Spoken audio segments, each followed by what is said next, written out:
Hello மக்களே, எல்லாரும் எப்படி இருக்கீங்க?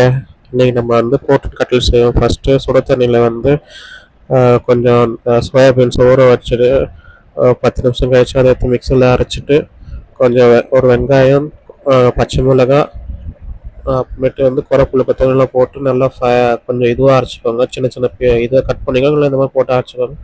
அதுக்கப்புறம் அந்த ஊற வச்ச சோயா சங்ஸ் எடுத்து அதை கொஞ்சம் அரைச்சி கொஞ்சம் பொட்டுக்கடல மாவு கொஞ்சம் அரைச்சி அதையும் போட்டு கொஞ்சம் கலந்து நம்ம வடை சுடுவோம்ல அந்த கன்சிஸ்டன்சிக்கு எடுத்துட்டு வந்துடுங்க. இதில் கொஞ்சம் மசாலா கூட சேர்த்துக்கலாம். கரம் மசாலா, மிளகாத்தூள், மஞ்சள்தூள் இந்த மாதிரி யாராவது சேர்த்துக்கலாம். ஆனால் நான் சேர்க்கல. தேவைன்னா நீங்கள் சேர்த்துக்கோங்க.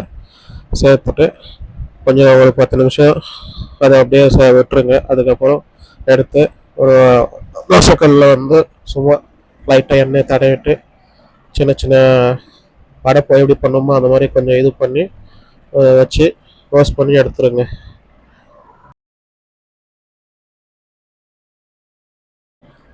நீங்களும் இதை ட்ரை பண்ணி பாருங்கள், உங்களுக்கு பிடிக்கும். இந்த வீடியோ உங்களுக்கு பிடிச்சிருந்தா லைக் பண்ணுங்கள், ஷேர் பண்ணுங்கள், சப்ஸ்கிரைப் பண்ண மறந்துடாதீங்க. ஓகே, பாய்.